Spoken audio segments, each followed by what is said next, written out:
here we go. So the title of my presentation today is Take the Chance, Make the Change, Tell Your Story, Authentic University. So what is it about? Today you are talking about the future of teaching and learning. I want to set a bit a broader context because what I'm going to do is I will talk about the future of universities in general. So at CHE, people quite often ask us, what is your projection? What do you think about the future of universities? And we started to reflect on it. We published a book last year on it, and I will give you some ideas. So we were thinking about 10 years ahead. And we were thinking about what would be the scenarios that could happen for the future of universities. And of course, that creates an important framework condition for your thoughts about teaching and learning of the future, because that is part, of course, of a broader picture. So very briefly, to kick off my presentation, I want to give you an overview about the story that I'm going to tell you today, the story in a nutshell. So what we are starting with is we think that long-held certainties, things that we always believe to be true about higher education and universities, they are dissolving currently. They are changing, and I will give you an overview about some of them, and we will talk more about that. If that is the case, yeah, if certainties are dissolving, we see that in so many areas of our lives currently. And we see that these new developments, on the one hand, could cause fears, but on the other hand, they offer huge opportunities. And you might already expect that in the end, I will be more on the opportunity side. Universities must recognize and address these trends and developments. And if they do so, there will be a diversity of options for profiling. Profiling will be an important catchword for my presentation, because the basic idea is not every university can do everything. Universities have to focus, but I will come back to that in later on in a couple of minutes. So if universities sharpen their profiles, then the idea would be they should be authentic. So they should align their identity with the trends to come and should develop further coherently. We will have diverse university profiles, and a differentiation will emerge that goes beyond telling the story, I'm a University of Applied Sciences or I'm a university. So this is not, of course, that still could be a feature in the future of universities, but it's not sufficient to explain everything that is going on in differentiation and profiling of universities. And in the end, higher education and research management could help to shape that process towards becoming authentic. So that's the story. That's the story in a brief overview. And now I dig deeper into every part of the story that I just have presented to you. So the starting point, as I indicated a couple of minutes ago, the starting point are the dissolving certainties, the emerging new trends. And we asked ourselves, so what are really the things that are changing in higher education at the moment? And what is the trend that is currently happening, showing us, giving us an indication what the future might be? And today I think I have 7, 8, or 9 of them. There are more. This is just a selection, and we can think about more. Maybe that's something we can do later on when we discuss. You might identify more of these dissolving uncertainties. And yeah, but I just start with some of them. So number one, academic education is fundamentally different from vocational training and strictly separate from it. That's a very strong point. In Germany, that was always the case. We had separate tracks. We have our dual system of vocational education, and we have the university system. What people want these days, and I think what people will want more in the future, is permeable educational pathways. We have a lot of a lot of signals that people want to combine academia and practical relevance. They want the best of both worlds. They want a practical education, and they want academic content. And career tracks or education tracks should be permeable. You should be able to change from one thing to the other. And that is already related to my second point. The aim of a degree course used to be to obtain a major degree, a bachelor or a master, after school and before starting a career. And everything else, despite from getting this degree, counts as dropping out and is maybe a failure of the person who is not able to have the bachelor or the master's degree. What do we see now these days? We see the phenomenon of stackability. We see a boom in certificate courses. More and more people want it. More and more people go for certificate courses. I'm offering an MBA program in higher education management to educate higher education managers. We have now more students in single certificate courses than in the whole MBA program.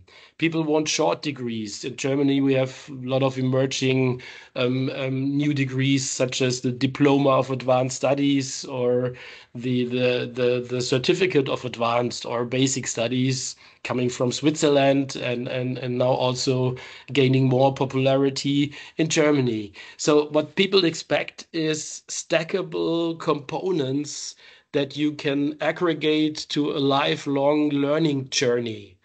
And it also means that the competence portfolios of students or of people who are educated, they become more diverse. Yeah, it's not about just a standard master or a standard bachelor that everyone has. There is more flexibility in it, and small components of acquiring competences could be stacked to larger degrees, maybe also. So also something that I think will deeply change higher education, and it will also mean that these bits and pieces that are part of a personal education biography, they could come from very different places. Yeah, maybe people don't want the full degree from your University of Applied Sciences, but only parts of it, and you have to deal with it. So that was number two. Number three. Study programs and universities themselves, and also University of Applied Sciences, are divided into subjects, into disciplines. Yeah, in organizational terms, we have the faculties, and study programs and also research projects used to be very much focused on a certain discipline. We all see and we all know that it's now more about inter and transdisciplinarity in in teaching and learning in the courses people take in research.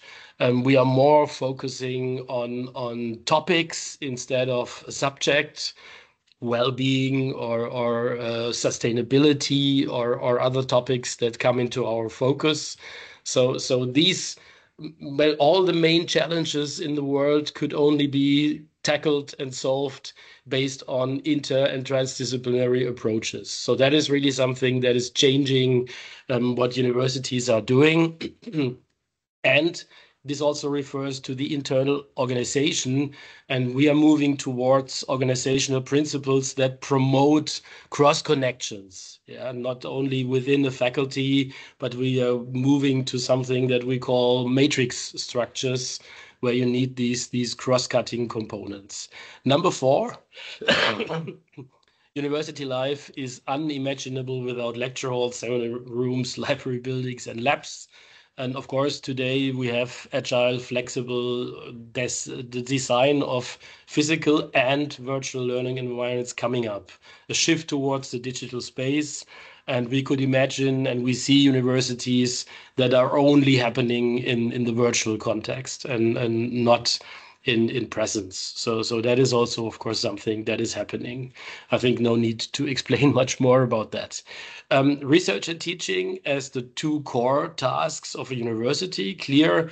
Currently, we have really expanding expectations regarding the third mission of universities. So people, politicians, the public, our partners, they expect from us contributions to the societal transformations, and that is something that where we need to deliver and where a lot of expectations come upon us. Oops, yeah. Next, and that's so I have four more, and yes, as I said, there could be more of these dissolving certainties. Teaching is analog and synchronous. Beyond the classroom, the lecture is not much involved in the learning process. Now we have a desire for flexibility in terms of time and space, and we use all the options of remote, digital, asynchronous. This is all available and a possible component. So when we design our programs, we have more dimensions of design. Yeah, we have to think about, do we need remote or on-site? Do we need digital or analogous, or do we prefer in a certain part of our curriculum a synchronous or an asynchronous component? So that's all part of the design of teaching and learning. We have more need for learning support, and we have a more process-oriented view on teaching. So it's more about accompanying our students through a learning journey than just holding a lecture and giving them some homework. A phenomenon that is especially true in Germany, I think also happening to a certain extent in Austria. The number of first-year students over the last many years, they remained on a high level or even increased, and now the demography is happening. Demographic change is coming, and we have to do something because we cannot expect the number of first-year students always to rise, and that's something to deal with. And two more to go. Universities focus on research and training of young academics. And while universities of applied sciences focus on teaching and practical orientation. So we used to have a very clear division of labor between the two types of universities. This distinctiveness is disappearing.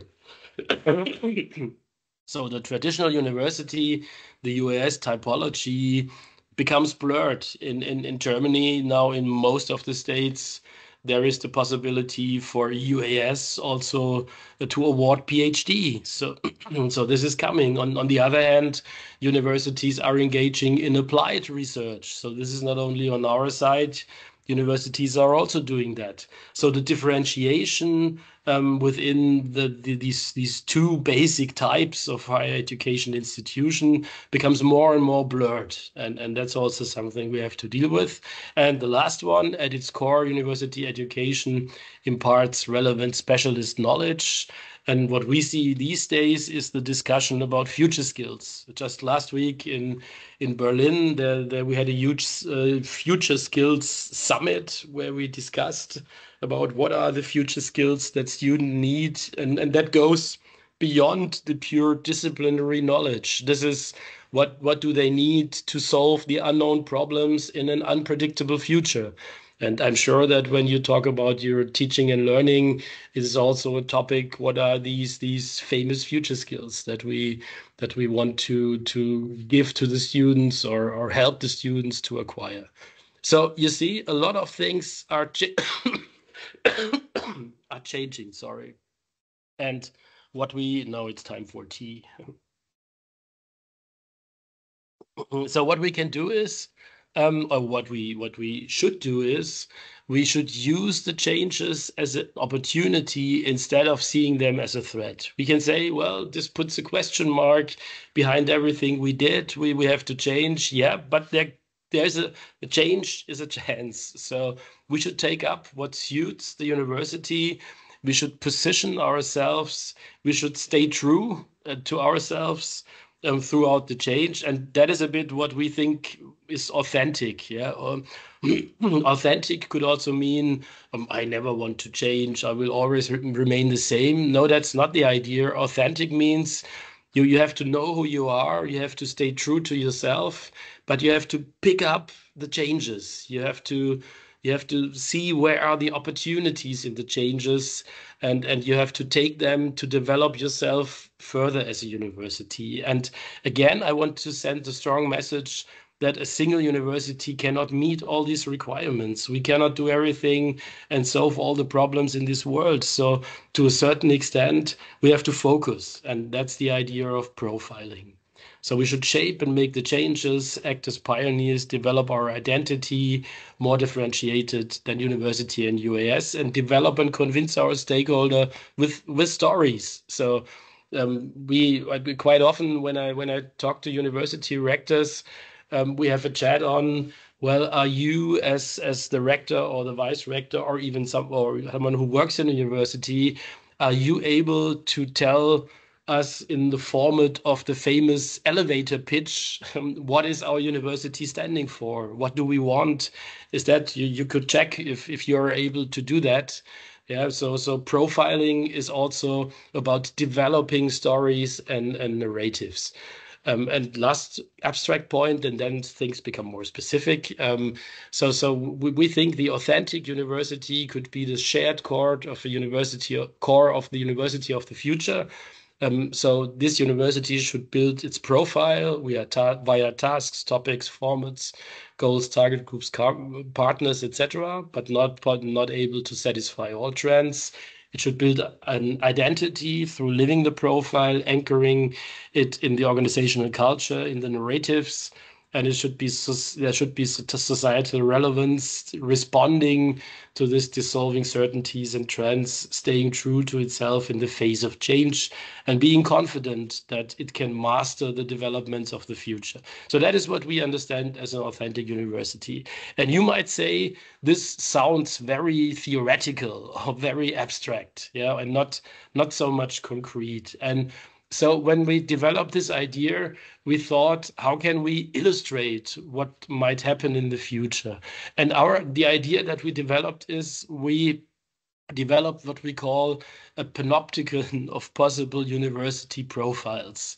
And how did we? And I will just present, I think, 8 of them to you. And our idea was for each of these types that I'm going to present you in a minute, for each of these types of universities, we took a trend that is happening now, and we made a kind of extrapolation of that trend in the future. And then we thought about if that trend would really determine the future, how would the university look like that comes out of it? Yeah, so all these types in this typology that is coming up are related to this dissolving certainties because they are related to a trend, and they make an extrapolation of the trend into the future. And maybe already saying it now, there's a slide on that later on. Maybe you already anticipate now that maybe this typology is extreme stereotypes, and the reality later on might be somewhere in the middle. But we will see. So what is the panopticon of possible university futures? And what we did is we implemented it as a quartet, a card game. So for each of these types of universities, we have created such a card. It even exists in reality, but it's not so much fun playing because we only have 12 of them. But we are working on more. Maybe one day we have we have a complete card game. So the first type of university that we invented or that we created out of a trend is the regional engine. So it's it's fiction. Yeah, it's the Hochschule TÜV Baldingen, the regional engine. It's core. You see some criteria where we said how strong is that in the university, and the core concern of that university is promoting innovation in the surrounding area and advancing the region. So this university has a focus on transfer in the region. They offer lifelong learning trainings for the companies around.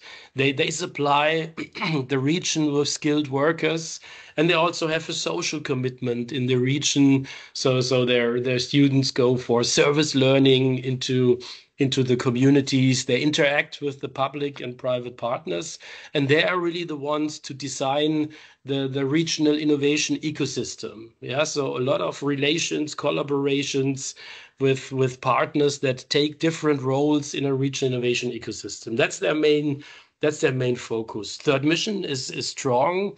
Regional presence is pronounced. Yeah, so they even you see here the university is somewhere more in a rural part of this city, Tuffbaldingen, but they also have an office in the middle of Tuffbaldingen where they have contact with people there, and they try to identify the needs of the region. They also listen to the citizens of the region to identify focuses in applied research.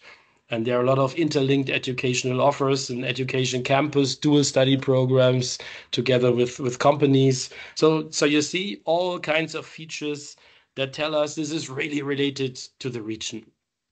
Number two, the Challenge University. We call it the Transformation University Ebersberge. Its concerns are solving societal challenges and having impact with the research results and shaping the societal transformation. So they have a lot of interdisciplinary thematic research areas and study programs. They focus on impact. They educate specialists for transformation. They have certain topics they focus on. Third mission, service learning, thematic networks are strong. They are quite professional in science communication. And one of their goals is to strengthen the public confidence in solving the challenges of the future. Yeah, so that's their orientation. They have a matrix structure. They have schools for disciplinary homes, but the other part, the cross-cutting part of the matrix structure, is the topic. Yeah, is the challenge that they want to solve. So they might, or maybe they have a dean for sustainability and a dean for well-being. Yeah, because there are decision-making structures that are cross-cutting across the disciplines. Yeah, so you see all kinds of features of the university that help to tackle the societal challenges that we have to solve. So that's the main mission of this university. Number three, the Guidance University. The core concerns of that university are building skills portfolios through close supervision and guiding students.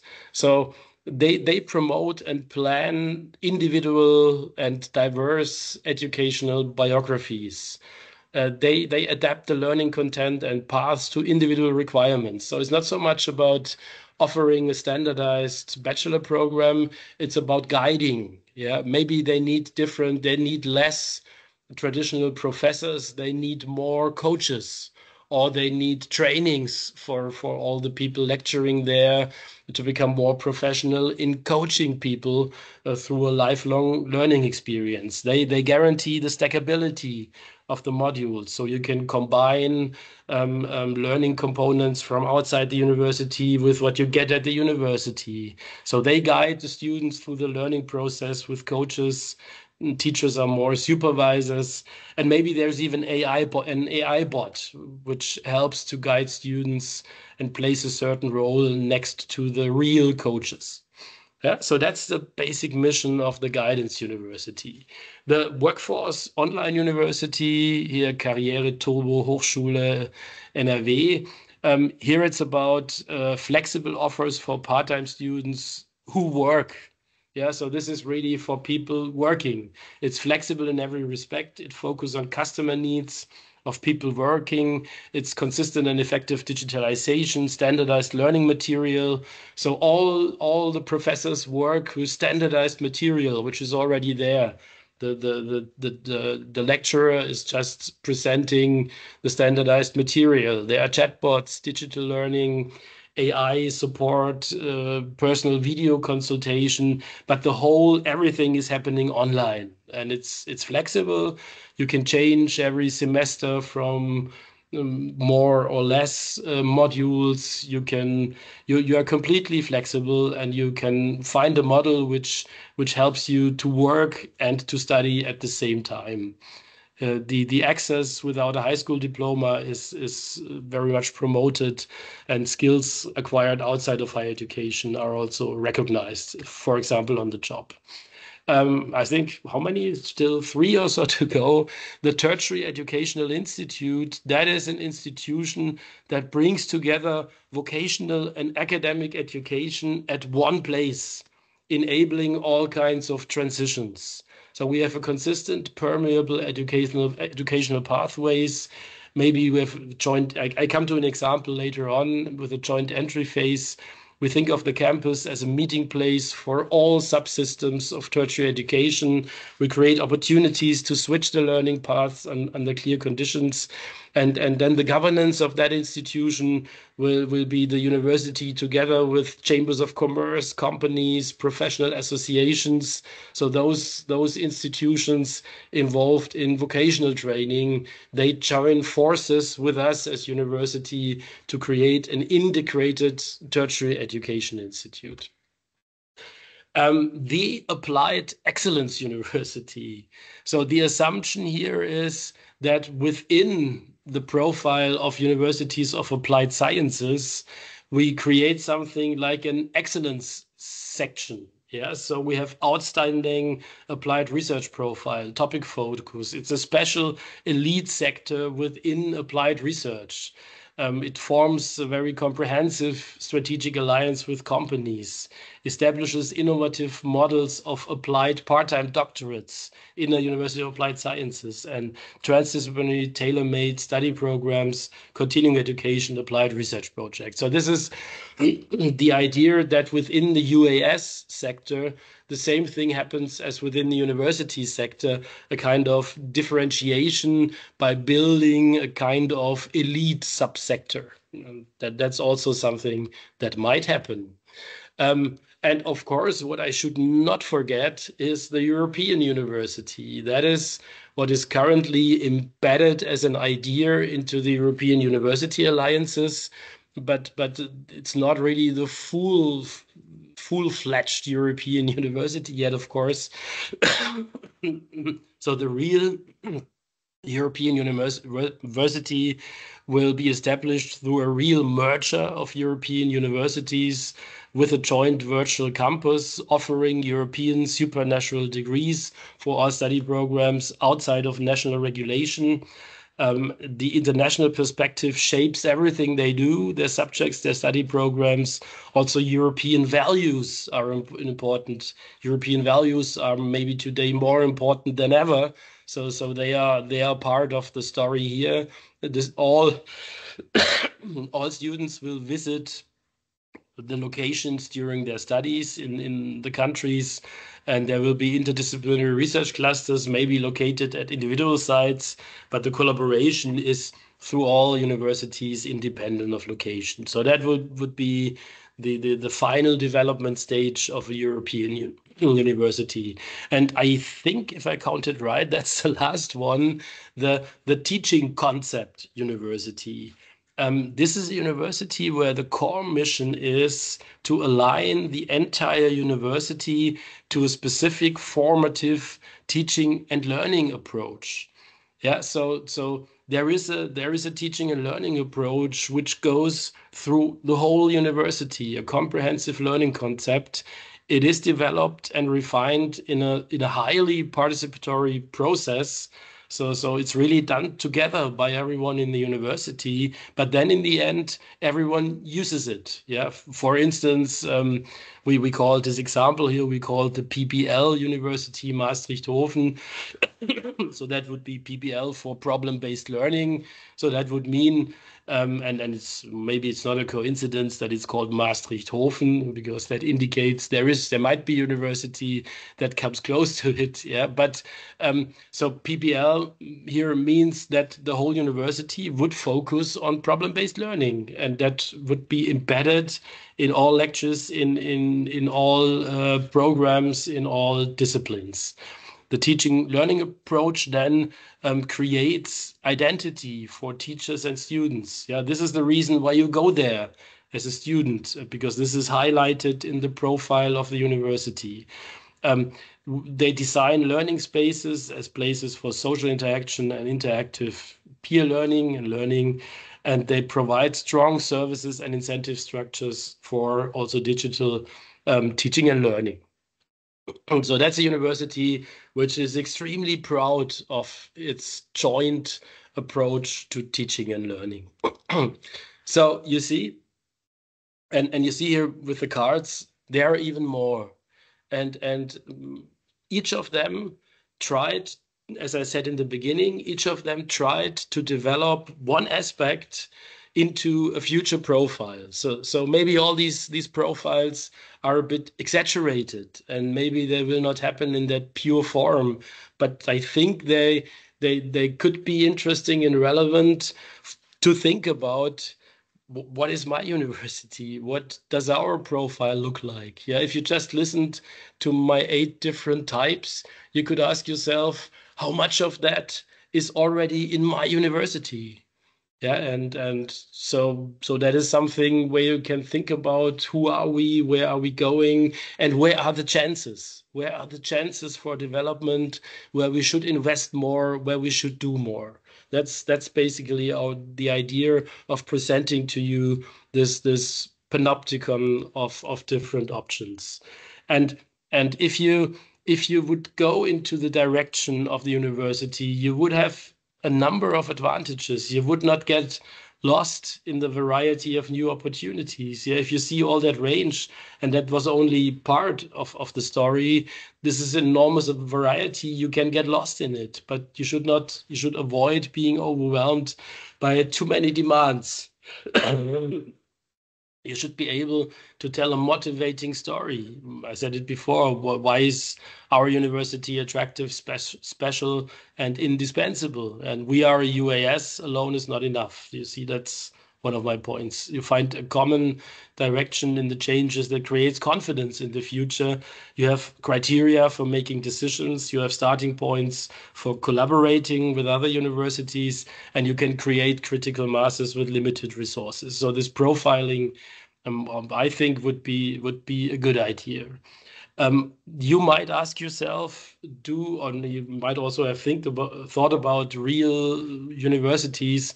Do these kind of universities exist? Is profiling on its way? And I just briefly want to give you some examples about universities that are really going into these directions. I think there are quite a lot on the way to the regional engine. Yeah, I just picked out one. I have mainly German examples here. That's the Technische Hochschule in OWL, also in Ostwestfalen. They focus on the development of the region. You see the map of this enormous innovation campus that they developed. They engage in, they call it Industry Zero. The competence network with over 220 members in the region is developing solutions for the digital and sustainable transformation of small and medium enterprises. So they focus on small and medium enterprises, made all these partnerships, and work together in the region on sustainability through technology, as they indicate here. So they also got a lot of funding for this regional cluster from our federal government. So that is really a university that is coming close already to the idea of being the engine of the region. An example for the Challenge University, we have one very famous example for that, and that's the university in Eberswalde. I only have the abbreviation here, HNEE. That's the Hochschule für nachhaltige Entwicklung Eberswalde, the University for Sustainable Development Eberswalde. So they took the step to integrate sustainable development into the name of the university. Yeah, so they started extremely early with developing a sustainability profile, and everything they do is related to that. Yeah, so they promote, they have sustainability principles internally and externally. They do it on the campus. They do it for developments in society. Sustainability is a design and a learning task. They have a slogan about that.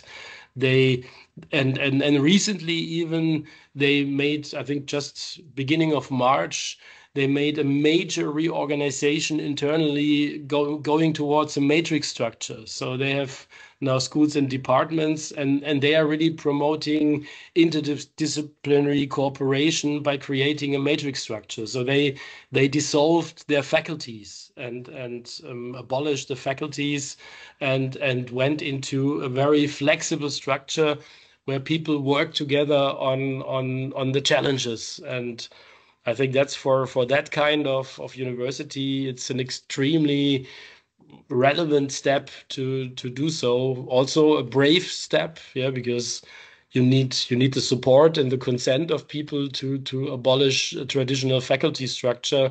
But here they were able to convince everyone in a process of participation, and they are really doing it. So I think that's a very interesting example for the challenge university. In Germany, and we also have this online university for people working. That's the famous IU, International University, a private university, for-profit university.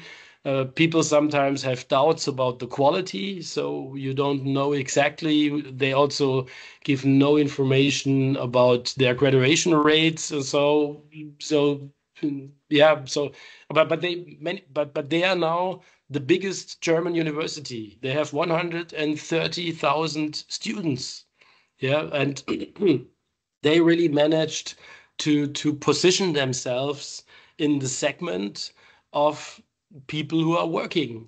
Yeah, so they say when you enter the website, they say choose your suitable study model. You can study full time, part time one, part time two. So we we find the right way for you to study. They have complete flexibility, asynchronous learning, online exams, and they say you're independent but not alone. So there is online coaching.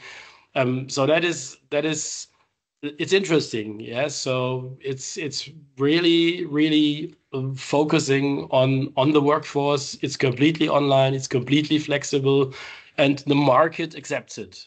I don't know if this is a success model in the end, but for the moment, the market accepts it, and people pay a lot of money for it in a framework situation where in Germany you don't pay tuition fees for universities. So they managed also a lot of advertising, and so they managed to convince people that this is the place for people who are working to study. The Tertiary Educational Institute, an interesting experiment, the Berufliche Hochschule Hamburg, BHH. This is really a new type of university. It was established, I think, 3 or 4 years ago, and they offer an integrated approach to vocational and academic education. So they say we offer the best of three words even.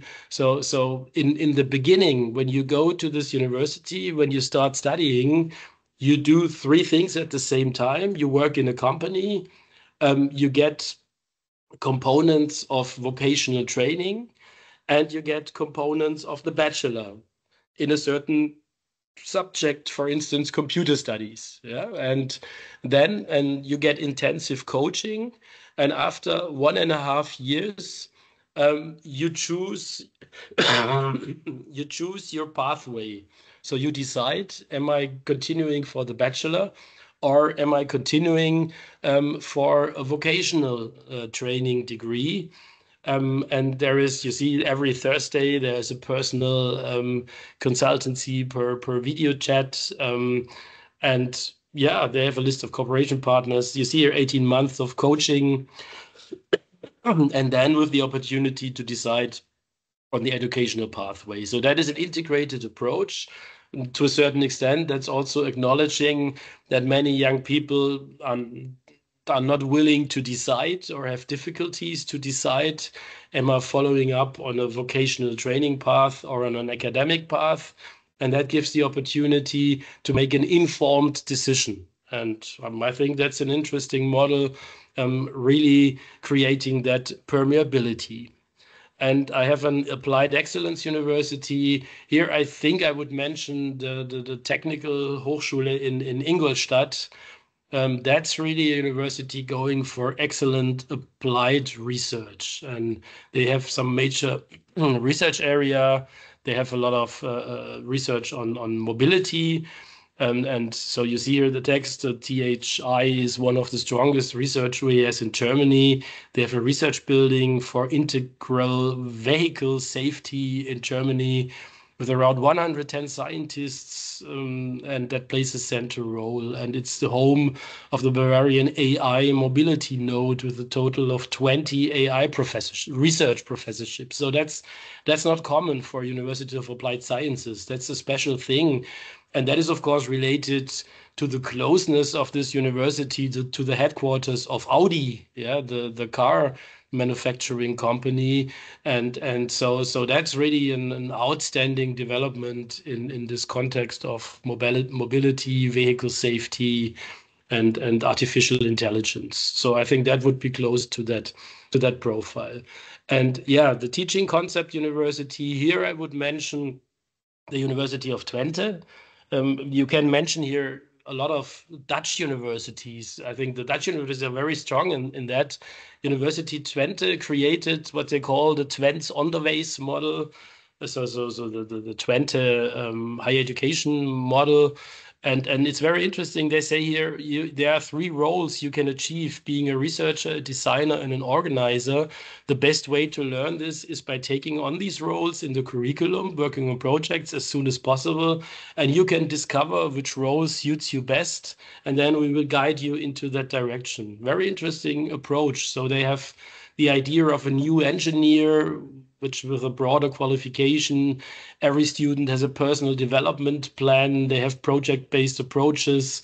They have weeks of inspiration for all bachelors. So it's really an integrated system for all bachelor students. In semester 2, all bachelor students will work on sustainable systems. In semester 3, they will work on living under extreme conditions. So they created the Twente Bachelor, which is a cross-cutting concept for the whole university and which is already introducing interdisciplinary collaboration in a very early stage for the students and in a very early stage of studying. So also, I think, a fascinating model where, well, it's also a good research university, but it's a university with a slogan, high tech and human touch, which well, generates a lot of identity and joint ideas through developing this teaching and learning concept and through really making it obligatory for all the programs and for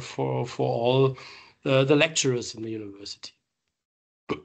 So that was just some examples trying to say there are universities which are on that way, which go into a certain direction and which are also specializing. Yeah, this Berufliche Hochschule Hamburg, yeah, will not act in the same segment as the technical UAS in Ingolstadt. Yeah, so they are acting in different segments, and this international university for people working, they will never compete with other universities of applied sciences in certain segments. But this is really about specialization. But the reality, of course, will rather be a combination of different profiles. So you could, for instance, if you look at my types, the workforce university could be combined with a strong guidance component.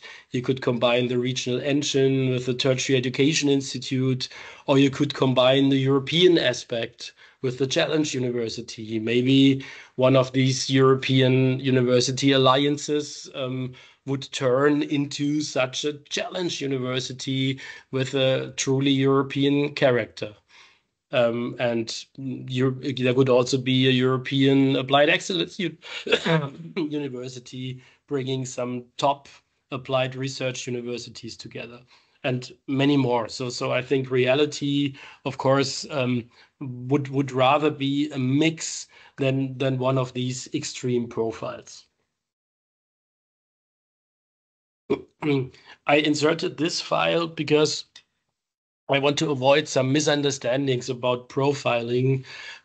Because sometimes when you talk about profiling, people think, "Who it should be profiling." That means we close one of the faculties or so. Yeah, profiling as focusing by getting rid of some things that you do. But what we discussed here as profiling is more seeking what is common internally, not what divides. We want to be distinctive externally, but we want to do it jointly internally. It's about profiling of the organization as a whole. But of course, what we should not forget, there could also be profiling of faculties, or the university could profile themselves as part of networks. So the level of the organization as of the organization as a whole is not the only level that is relevant.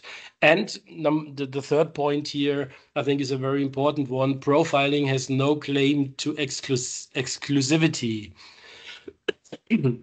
Because if you're the owner of a shop, yeah, you put something, you showcase something in the window of the shop. So you want to make it visible. You want to convince people to come to your shop and to buy something there. But what you have in the window is not everything. Yeah, so it's not. So if you profile as for instance, an excellent applied research university, it's not clear that everything you do really refers to these clusters of excellence. So there is more diversity within an institution, but there is something which you showcase, but you always need the space for innovation beyond the profile, because there might be new trends coming up. And if you just stick to your profile, to what you always did, maybe you are wrong in a couple of years. So you should remain flexible.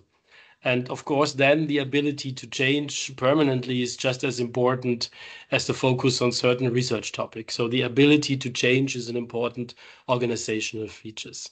My last part, almost coming to the end.